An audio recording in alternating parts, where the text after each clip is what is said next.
I am Nevill Duncan. I am an African American male, and I am a fourth year at Nova Southeastern University. This is my elevated story. When I was younger, I wanted to be a basketball player when growing up.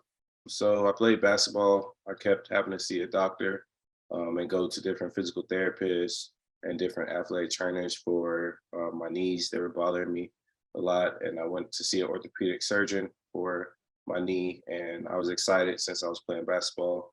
I wanted to know how tall I would be growing up. And the orthopedic surgeon told me I was done growing.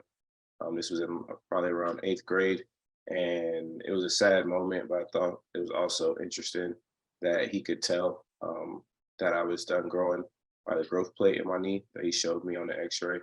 And after that, just continually in and out of doctors' offices and physical therapists. I didn't really see any doctors that looked like me, so I thought it was important to kind of pursue a career where I could give back to individuals that look like me, and that was becoming a doctor. I didn't really know how much med school would cost.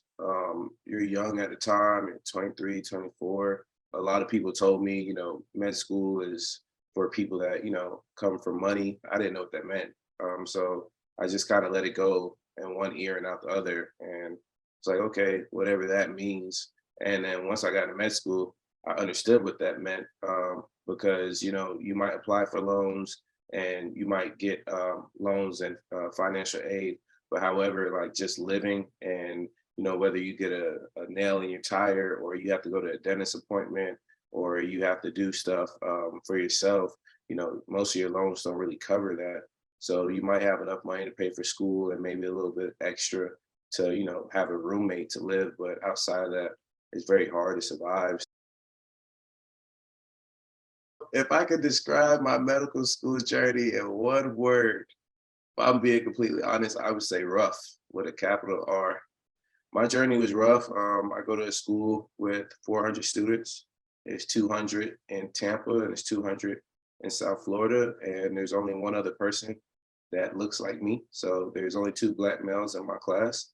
I think that med school is a journey. I think if you put in the work, you'll see the results. So the classes are tough also, but once you learn how to study, then it gets easier. So my first semester or two was rough because I didn't know how to study. And then you learn how to study. You learn what's important through 5,000 slides. You understand what's testable, what's high yield, how you should be thinking.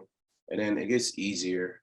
So med school is it's a roller coaster. Some days you feel like you have it figured out, and then you go back down, and then you go up, and then you go back down. So you just really gotta, tighten your seatbelt and just be ready for the roller coaster. But it's had its ups and downs. It hasn't been rough 100% of the time, and it hasn't been peaches and cream 100% of the time. So it's mixed emotions, and I think what sucks about med school or any demanding program like medicine is just you also have life situations going on. So I started med school during COVID, so it was kind of stressful because you're on Zoom for the first 2 years. You haven't met any of your classmates.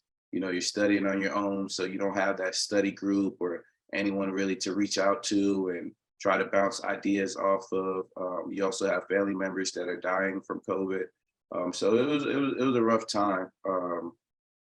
So my journey would be different as opposed to someone that starts med school and there's no more mask and there's no more mandates. So I think everyone's journey is just going to be different depending on your city, your school, and if you have support and just the times that we're in. I just want to tell you thank you. It means a lot to me, and it means a lot to anyone else that is a recipient of this. Especially for me, I didn't have that much guidance on the journey that I took. And every day you're just looking for someone to kind of mentor you. And for the last like 2, 3 months since I got this scholarship, that's been exactly what it is for me, a mentorship. So I just want to tell you thank you.